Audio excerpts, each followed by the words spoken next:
How you doing, everybody? It's your boy Wardy, and as you can see, we're back at it talking about the Amazons. And folks, we have to do a further deep dive on the big trade that happened between the Mets and the Brewers earlier. When I say big trade, I don't mean it necessarily in the talent level, but more so in the utilization of killing two birds with not even one stone, which was the case here for David Stearns against his former club here in the Milwaukee Brewers, and how he pretty much came out like a bandit, fleecing his former club. So we're going to get into why us Mets fans should be very happy with this trade that they did here to land both Adrian Houser and Tyrone Taylor. Why did the Brewers make this deal exactly, and what can we expect from these players in Queens for the 2024 season and beyond? But of course, make sure to smash that like and subscribe button if you're first chiming in. Greatly appreciate it, as it is the easiest and best way to support the channel. Thank you all so much in advance. So as many of you already saw, I did my live show earlier today, but after really taking this time to really marinate the trade and everything that happened versus live reacting to it, again, make sure to check it out after watching this one in case you guys haven't,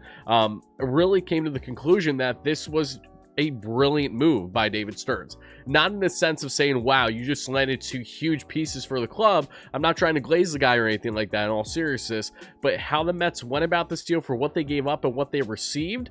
It is hard to look at this anything other than a complete fleece, a robbery, and something that we've been seeing times with the likes of the Atlanta Braves, the LA Dodgers, the Tampa Bay Rays, making trades every offseason to improve their club depth-wise and doing it for little to nothing cost-wise by giving up prospects that are not even, top 20, just around top 30 or injury played, whatever it may be. These clubs have really benefited from being on the other end of the salary dump, not the ones dumping said salary, but on the receiving end here. And that's where David Stearns certainly came into play. So let's start here with Adrian Houser to break down a little bit more about his game. Certainly what I like and why the Mets ended up doing this move is because of the following reasons here. Houser, 30-year-old right-handed starting pitcher, 6'3", big guy, is a rental, so he's just on a one-year contract, 23 games over 100 innings of just over 4 ERA ball. And Houser throughout his career is pretty much a 4 ERA pitcher, has had some solid seasons with 3.5 ERAs. Expected numbers usually weren't as great, so some luck was on his side, but this is exactly what you'd be looking for in a six-man slash swingman, especially if you're catering to a six-man rotation, knowing that you have Yoshinobu Yamamoto on your side. This is in part why the Mets have been wanting to add as much depth to their rotation as humanly possible. By landing Houser here, again, a career 4 ERA pitcher in this free agent market costs you easily anywhere 10 to 14 mil AAV per season, and the Mets just landed this guy who's expected to make around 5 mil in his final year of arbitration. So again, if you're David Stearns here, what did you give up to land him? You gave up just around a top 30 prospect, I believe top 29, and pitching prospect Crow for the Mets, who was acquired in the LA Angels trade this past season for Eduardo Escobar. And Crow is not going to be pitching much at all the upcoming season because of Tommy John surgery. So you're telling me that you just landed a back-end starter, a swingman, truly a Trevor Williams potentially 2.0 here role with the Mets, and a fourth outfielder with multiple years of control for quite literally a bucket of baseballs? That's why this move is so brilliant for more reasons than one here. But getting back to Houser, again, what is the appeal? Yes, he doesn't have overwhelming life on his fastball, but that's actually one of his best pitches when it comes to opposing contact ability from hitters. The sinker, which has been hit quite a bit contact-wise, slug not so much, but contact has certainly been there, and that is his number one pitch that he throws, needs to work on a little bit. The off-speed pitches as well, they fluctuate in the hard contact ability or just the solid contact, but it's something that we're going to be looking at with Houser, again, more so in that swingman, six-man rotation role, because should the Mets land Yamamoto, hopefully, then you're looking at a rotation headlined by Yamamoto. Your number 2 is Kodai Senga. Your number 3 is Jose Quintana. Your number 4 at that point would be, your number 4 would then be Luis Severino, and then your number 5 would potentially be either Adrian Houser, a Tyler McGill. You can flip-flop, and then you have that swingman role, assuming the Mets do not add one more starter outside of, say, a Yamamoto ace-type level this offseason. We have a lot banking on Yamamoto, fully aware of that, but still the Mets want to make sure they could add depth. And by doing this, when no other exec outside the Milwaukee Brewers knows both Houser and Tyrone Taylor better than David Stearns, as he was a heavy factor into their development, for Houser being in that bullpen, that rotation role here with the Brewers, and Tyrone Taylor, becoming a very solid depth piece, a fourth outfield platoon platoon type option as we transition into breaking down more about Tyrone Taylor and his game. What do I like about Taylor? There's a lot of qualities to him I like, and he's not as good as Tommy Pham, but he's certainly an upgrade over Tim LeCastro, Travis Jankowski. He's kind of in the middle of that mix, and I like that about him and his game, and is what he can potentially bring here to the Mets now. Again, he has 3 years left of team control. You love that, and he fills the absolute need the Mets were looking for. David Stearns was looking for a Michael A. Taylor type, a guy who has some pop in his bat, doesn't hit for a high average, but does have pop, has solid slugging, especially against lefties at times, and can play all over defensively, left, right, center without a problem. He's a plus defender,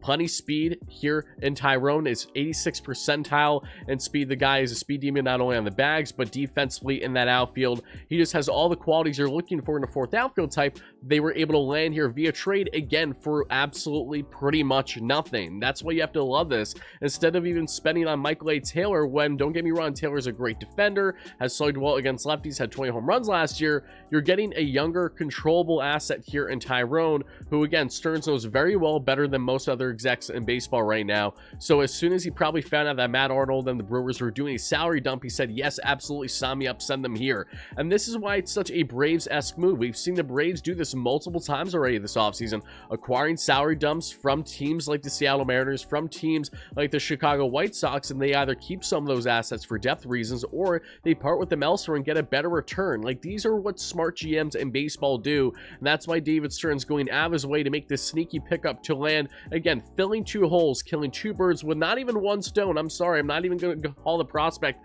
a stone when he's not going to pitch much at all the upcoming season, and he was just around a top 30 prospect from the Billy Epler regime. And you can even argue then when Epler acquired that prospect, there was, you know, I don't want to say nepotism going on, because that's probably not the right term, but when that trade happened with Eduardo Escobar this past season, that prospect Crow was initially drafted by Billy Epler when he was the GM of the Angels, so he had an upper hand on the player already and wanted to acquire him. But now that we have a new face here as Pobo and David Stearns coming into play, he's not going to care as much about that viewpoint. He's going to do his own due diligence and care about his own, and that led them to parting ways with this prospect pretty much without an issue. But what you're getting here again in Tyrone, someone in just 81 games this past season, 10 home runs, 35 RBIs, almost 10 stolen bags, over 700 OPS. He's been pretty much a league average hitter every time in his career up until this past season, but he did only play 81 games. Again, if he played a full 162, he's slugging on average 20 bombs for you. Can't complain there. Had 15 home runs the year prior. He's been, again, an above average hitter in multiple years in his career. He's a plus defender, above average defender, has a lot of speed. Like I said, he's not as good as Tommy Pham, but he has potential to have a higher ceiling given his age, given the pop in his bat when he's turning on those fastballs, in which last season he had expected batting average of 271, slugged around 460, solid numbers there against fastballs. Breaking pitches definitely needs to work on some things there, but as your fourth outfielder to have this much upside, a guy that can be your late defensive replacement for Brandon Nimmo in center, shifting him to left, or just going in the corner, however you want to go about it. And also on the bags, if say you sign Justin Turner to a 1-year deal, JT going second to third or second to home in a crucial 1-run ball game, you're probably going to want to bring Taylor in, as Justin Turner's in the 1 percentile and base running there, versus someone like Taylor who's in the 86th percentile. So you add speed, you add plus defense, you add pop in his bat. Yes, he's swing and miss, but you're not looking for the guy to start every game. You just want him in that fourth outfield, and at times potentially platoon type. 3 years left of control. Really, how can you go wrong here if you're David Stearns and the Mets? And that's why, after evaluating this trade a little bit further, I simply came to the conclusion that this is nothing short of an absolute fleece job by them. This was a complete salary dump by the Milwaukee Brewers, and I understand this is unfortunately something that Brewers fans have to deal with every couple of years, because you have an owner that just has a lack of willingness to spend, and it's beyond unfortunate, especially for us Mets fans. I mean, we went through that plenty during the Wilpon era.